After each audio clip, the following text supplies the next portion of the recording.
Assalamualaikum warahmatullahi wabarakatuh. Alhamdulillah, wassalatu wassalamu ala rasulillah wa ala alihi wa sahbihi wa man tabi'ahu wa man walah, wa la hawla wa la quwwata illa billah. Subhanaka la ilma lana illa ma 'allamtana, innaka antal alimul hakim. Rabbi shrah li sadri wa yassir li amri wahlul 'uqdatam min lisani yafqahu qawli. Teman-teman penonton yang dimuliakan Allah Subhanahu wa Ta'ala, kembali lagi kita bertemu di video singkat ini.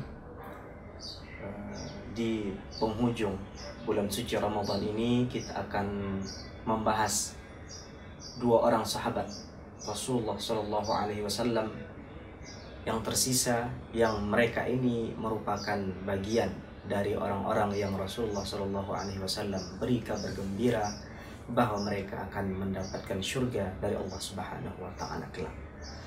Teman-teman yang dimuliakan Allah, hari ini kita akan membahas sahabat yang ke-9 yang Rasulullah katakan dalam satu hadis panjang bahwa mereka ini akan mendapatkan surga dari Allah. Siapa sahabat yang akan kita bahas ini?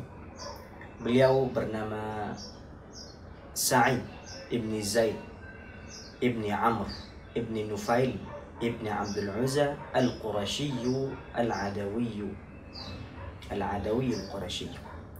Sahabat yang ke-9 ini bernama Sa'id ibni Zaid, yang beliau ini merupakan anak dari pamannya Sayyidina Umar ibn al-Khattab, yang istri dari sahabat Sa'id ibni Zaid ini adalah adik dari Sayyidina Umar bin Al-Khattab yang bernama Fatimah bintil Khattab, yang kita sudah bahas ceritanya ketika kita membahas tentang kehidupan Sayyidina Umar bin Al-Khattab. Kita bercerita tentang peristiwa masuk Islamnya Umar bin Al-Khattab itu ketika ia mendengar kabar bahwa adik perempuan dan suaminya telah memeluk agama Islam. Maka suami dari adik perempuan Sayyidina Umar bin Al-Khattab ini, itulah sahabat yang akan kita bahas kali ini, bernama Sa'id ibni Zaid ibni Amr.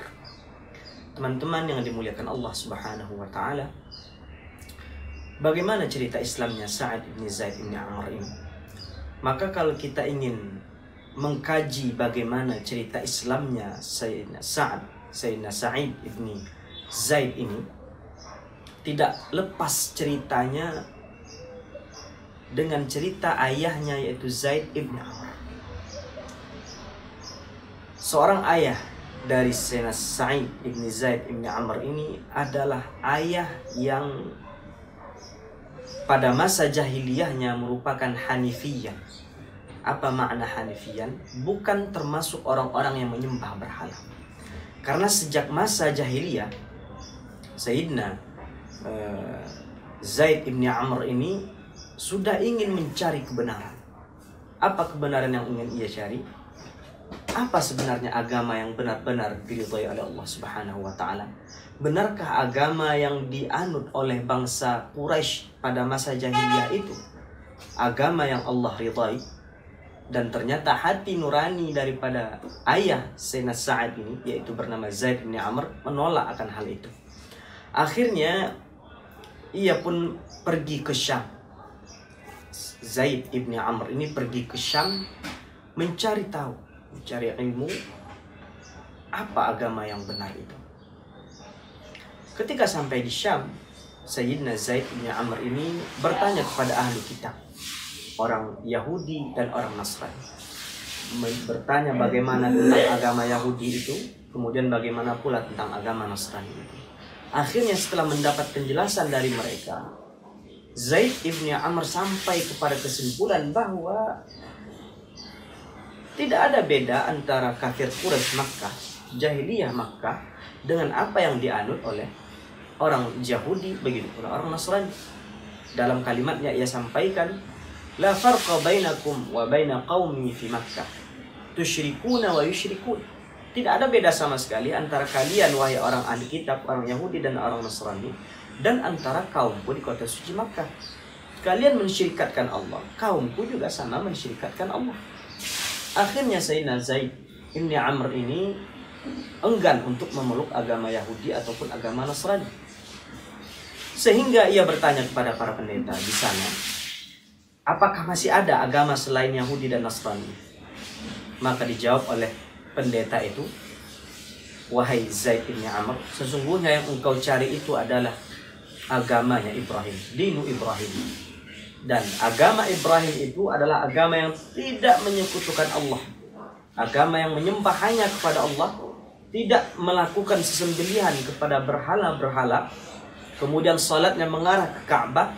Dan ketahuilah wahai Zaid ibn Amr, ilhaq ila baladik, kembali ke kampungmu, kembali ke Makkah, karena di Makkah ini, kata pendeta ini, akan muncul seorang nabi akhir zaman, dan dia membawa agama seperti yang dibawa oleh Ibrahim alaihissalam.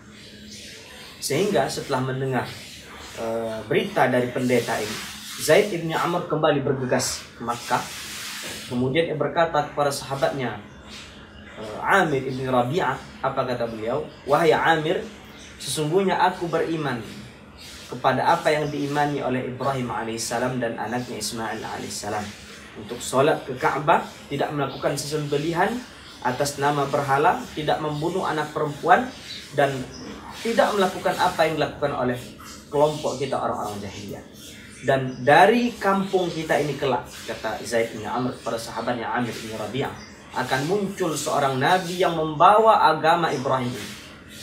Maka saksikanlah wahai Amir bin Rabi'ah bahwa saya beriman kepada nabi itu, saya mempercayai nabi itu, dan kalau ternyata saya tidak sampai umur panjang untuk bertemu dengan nabi ini, fa'aqri alaihi minni salam, fa'aqri'hu minni salam, maka sampaikan salamku pada nabi akhir zaman. Akhirnya Zaid ibn Amr pun memeluk agama Islam. Ayah daripada Sayyidina Sa'id ibn Zaid mengimani apa yang diimani oleh Nabi Ibrahim, sehingga 5 tahun menjelang Rasulullah SAW diangkat menjadi Nabi dan Rasul, ayah dari Sayyidina Sa'id bin Zaid ini yang bernama Zaid bin Amr itu pun meninggal kembali kepada Allah Subhanahu wa Ta'ala. Sehingga ketika Rasulullah sudah diangkat menjadi Rasul dan Sayyidina Sa'id ini beriman kepada Rasulullah, maka anaknya menyampaikan kepada Rasulullah salam daripada ayahnya yang bernama Zaid bin Amr. Kemudian apa kata Rasulullah? Inni ra'aituhu fil jannah. Wahai Sa'id, ketahuilah bahwa aku melihat ayahmu di dalam syurga. Teman-teman yang dimuliakan Allah Subhanahu wa Ta'ala, dari sosok ayah yang seperti inilah, sosok keluarga yang seperti inilah, terdidik dan terajarnya Sayyidina Sa'id ibn Zaid. Sehingga awal-awal masa Rasulullah menyebarkan agama Islam, Sayyidina Sa'id ibn Zaid merupakan salah satu orang awail yang masuk memeluk agama Islam, mengimani Allah dan mengimani Rasulullah Sallallahu Alaihi Wasallam. Kemudian setelah Sayyidina Sa'id ibn Zaid memeluk Islam, apa yang ia lakukan? Bagaimana pengorbanannya? Seperti sahabat lainnya, tidak ada satu pertempuran pun untuk membela agama Allah ini, membela Rasulullah ini, kecuali pasti diikuti oleh Sayyidina Sa'id ibn Zaid. Kecuali hanya perang Badar, beliau tidak ikut berperang bersama Rasulullah karena Rasulullah tugaskan untuk memata-matai Abu Sufyan yang membawa dagangan banyak dari kota Syam. Sehingga beliau terlambat untuk mengikuti pertempuran Badar bersama Rasulullah dan para sahabat lainnya. Selain daripada perang Badar, ia mengikuti seluruh perang bersama Rasulullah SAW. Kemudian yang juga menonjol dari kisah hidup Sayyidina Sa'id ibn Zaid ini, ia merupakan orang yang mustajabud du'wah, mustajabud du'a, orang yang doanya mustajab dan diterima oleh Allah Subhanahu wa Ta'ala. Terbukti suatu cerita ketika Rasulullah SAW sudah meninggal dan digantikan oleh para khulafaur rasyidin. Kemudian ada seorang perempuan yang mengaku ia dizalimi oleh Sayyidina Sa'id bin Zaid. Tanah kebunnya diambil sedikit oleh Sayyidina Sa'id bin Zaid. Kemudian ia mengadu kepada pemimpin pada masa itu. Padahal ini hanyalah kebohongan belaka. Padahal tidak sedikit pun, tidak sejengkal pun tanah itu diambil oleh Sayyidina Sa'id ibn Zaid. Sehingga kata Sayyidina Sa'id ibn Zaid, kalaulah seandainya perempuan ini berbohong, ya Allah, maka tunjukkanlah kepada khalayak ramai atas kebohongannya dan butakan mata perempuan ini, kemudian jadikan perempuan ini meninggal di sumur di rumahnya sendiri. Akhirnya tidak lama berselang terjadi hujan lebat yang kemudian berkat turunnya hujan ini membuktikan bahwa tidak ada sejengkal pun tanah perempuan tadi diambil oleh Sayyidina Sa'id ibn Zaid. Kemudian karena saking lebatnya hujan membuat si perempuan ini sakit hingga membuat matanya buta, sehingga pada suatu malam dengan mata yang tidak lagi bisa melihat, perempuan ini berjalan ke dapurnya. Kemudian karena tidak melihat apa-apa, perempuan ini masuk ke dalam sumur seperti yang persis didoakan oleh Sayyidina Sa'id bin Zaid, dan sumur itu menjadi kuburan. Teman-teman yang dimuliakan Allah Subhanahu wa taala, secara singkat bagaimana kisah hidup sahabat ke-9 yang Rasulullah SAW sampaikan dalam sebuah hadis bahwa mereka akan mendapatkan surga Allah Subhanahu wa taala. Sayyidina Sa'id ibn Zaid radhiyallahu anhu warḍah. Apa yang bisa kita ambil pelajaran dari sejarah singkat ini? Yang pertama adalah bahwa ternyata sesuai seperti apa yang disampaikan oleh Rasulullah SAW dalam sebuah hadis, ma min mauludin illa yuladu 'ala al-fitrah.